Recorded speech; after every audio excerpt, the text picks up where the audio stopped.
xibaar yi ci RIP FM. di nuyu auditeur ak auditrice bu rajo RIP FM te rafetlu teewlu bi tey àjjuma yem bokk fukki fan ak ñeent ci weeru novembre ci atum 2025 bisimilah ci xibaar yi. Soxna Khadija RIP FM.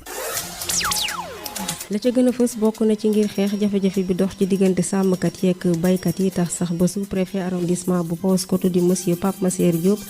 daal di ut ay pexe daal di jàkkaarloog taskatu xibaar yi di xam ne ni waaye itam di ñaax acteurs yi ci bés bi nga xamante ni moom la ñu jàpp ngir jur gi su ko defee ñu ban a yàqal kenn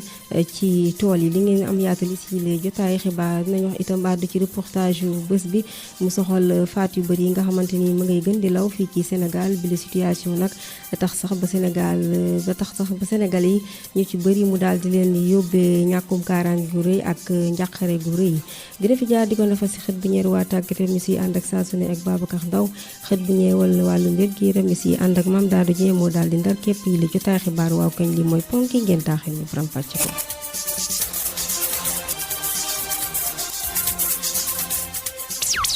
xibaar yi ak Soxna Khadija. dal leen ak jàmm ci xibaar yi Pape Dafal moo féetewoo si xarala gi ponk bi junjal leen ko ci bopp xibaar yi mu ñeewal point de presse bi nga xamante ni moom la monsieur Pape Massaer Diop amaloon muy sous-préfet arrondissement bu Paoskoto lépp rek ngir xamle bés bi nga xamante ni la ñu war a ubbi bërëb boobu nga xamante ni la ñu war a denc jur yi niki fanweeri fan ak benn ci weeru décembre bii di ñëw lépp rek ngir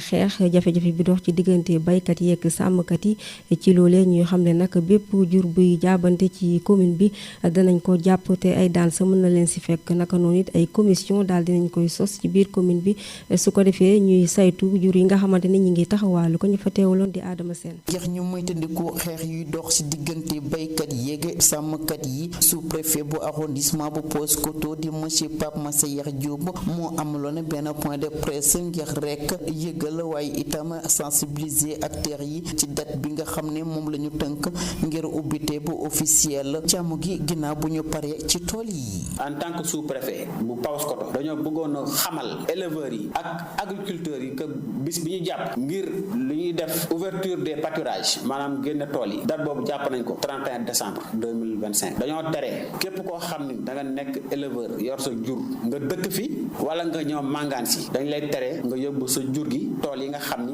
baykat yi dañ koo bay. ci boobule occasion nag muy fàttali na rek ne baykat yi wax nañoo def seen kémt lay kattan ngir jeexal liggéeyu tool yi gën kay sooxi nekki 31 décembre bii di ñëw ngir rek ñu mën a door a càmm gi ci ay anam yu mucc ayib. baykat yi ñoom seen bopp aussi dañ leen di wax ni nañu jël seeni matuwaay ngir lépp lu ne ci tool yi ñu fexe jéem koo libéré balaa date bi nga xam ne wax nañ ko muy le 31 décembre 2025 loolu nag ñu ngi ko wékk ci décret bi ñuy wax décret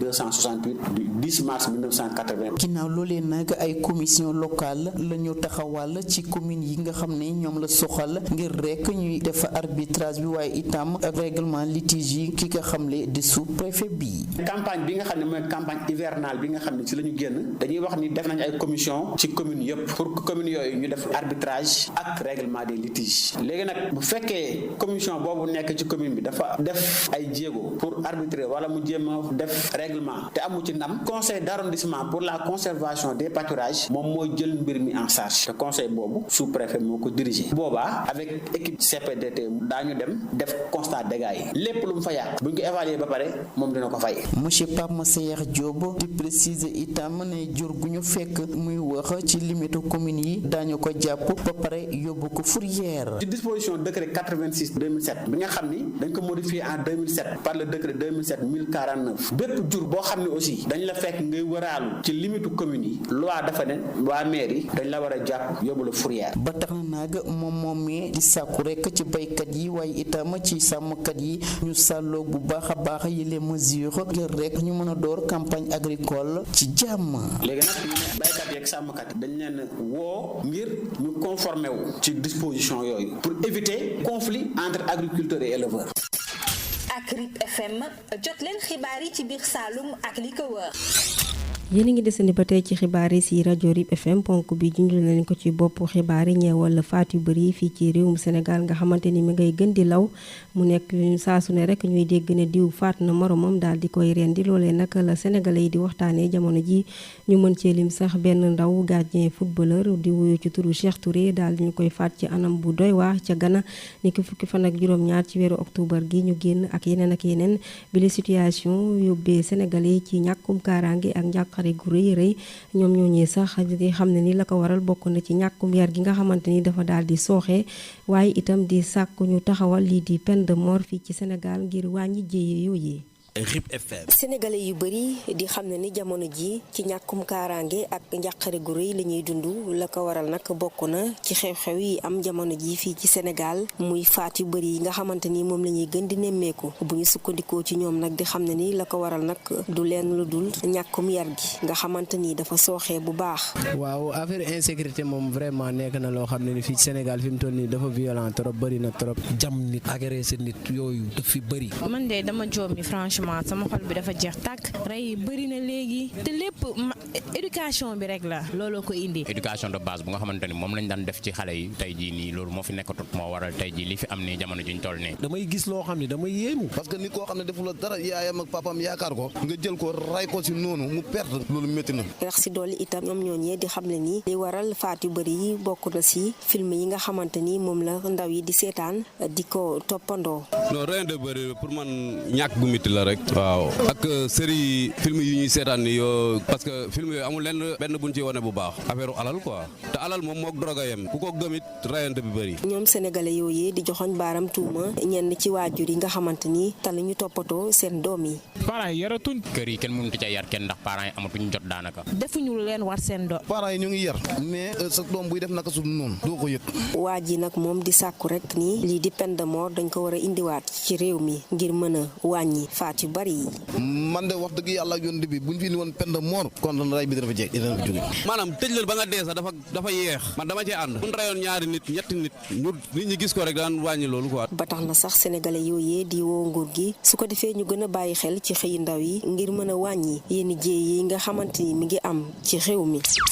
gannaaw loolee dañuy wax rek àddu ci wàllum dépigmentation ñu naan ko xeesal jigéen ñu bëri nag di ko amal di utiliser ay produits yi nga xamante ni daf leen di xeesal pecc lañ ci jublu rek moo di yokk seen taar wala sax ñenn ci société bi di leen ci poussé bu ñu sukkandikoo ci suñu mbokk waaye àddukat yi Mame Yacine Diagne dajel. seetlu bi benn la li leen nag ñuy wax xeesal ñuy woy rek di ko nemmeeku ci jigéen ñi rawatina ci xale yi jigéen ñi comme nu ko ñi la xamlee. xam naa ne xale yaa ngi jëmm ay paan xale yaa ngi jëmm ay barigo xale yaa ngi jëmm ay grand gaal te bul xam luñ koy mélangé ndoxam li ñaa sax dinañ ko def ci diw yi ak eau de javel ak ndox li yaram yi yàqu nañ siti yi gën naa génn kurobët yi génn na lépp xeesal bi moo ko andi te bi xeesal amul dak mère gaynde boo ko gisee benn ngay gis boo gisaatul benn doo gis ñaar lan moo ko andi tendance bi ci dëkk bi. nekkul ne da ngay xeesal rek sa yaram yàq boo ko tegee ci yoon mën nga xeesal ba bàyyi xeesal da sa yaram du yàq parce que dafa am ay produits yoo xam si ne boo ko dee dugal sa yaram du yàq mais am na ñoo xam ne dañuy toog ba ne am nañ xew 15 jours wala am nañ xew kii ne kut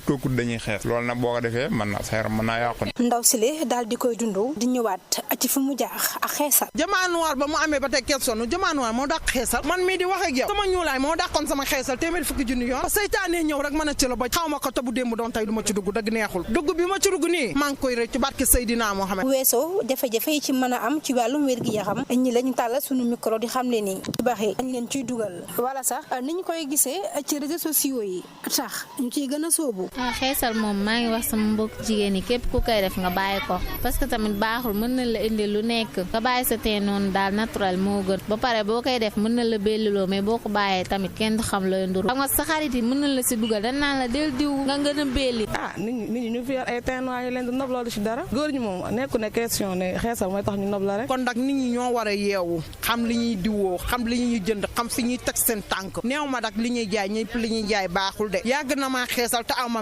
cere aw ma meer gaynde. xibaaru tàggat yaram ci RIP FM.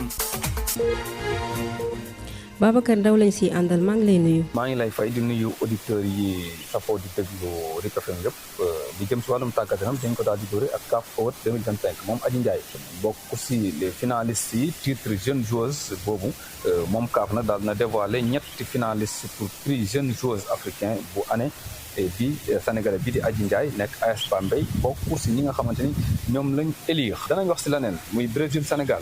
ñoom Lions yi nag dañ boucler seen préparation ak dernière séance d'entraînement bu ñuy amal tey jii si àjjuma ji bu 15h jotee foofu sa Londres équipe nationale bu Sénégal dina jeexal préparation tey jii si àjjuma ji foofu sa Londres si veyu match bi nga xamante ni mooy dox si digganteem ak Brésil ñoom Lions yi nag danañ effectuer ab juróomeel ak bu mujj si séance d'entraînement yi ñu amal bu 15h jotee tey jii nii GMT mu doon nag étape bu am importance pour ñu mën a dugg si sujet boobu ndax match bi suba lañ koy daal di amal foofu sa Angleterre. ñu wax si qualification mondiale 2026 RDC daal dina dóor Cameroun tax mu rejoindre kii di Nigéria pour finale barrage yooyu de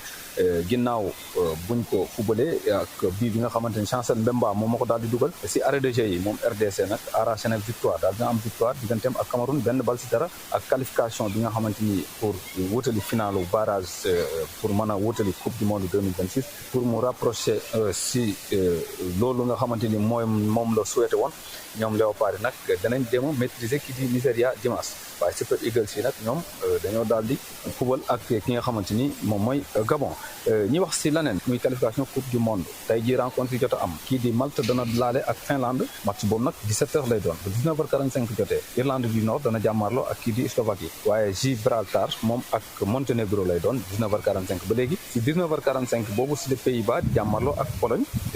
ba léegi rek Luxembourg moom it war see laale ak Allemagne waaye Croatie moom it dina daal di dalal kii di Île Faroé bu yemook nag ñu jeexalee seen xibaar bi tàggat yaram leen jox daje rek mën a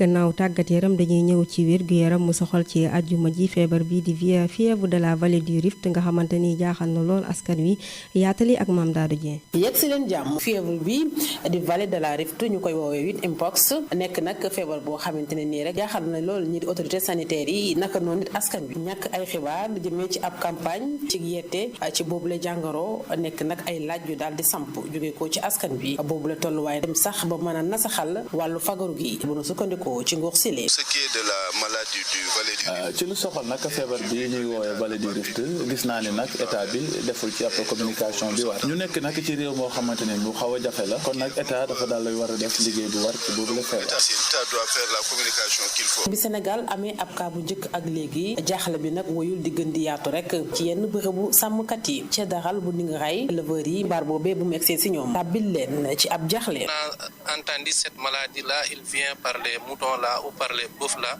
dégg nañ ni nag feebar bi mu ngi bàyyeekoo ci jur yi ci mel ni xar nag wala sax yoo loolee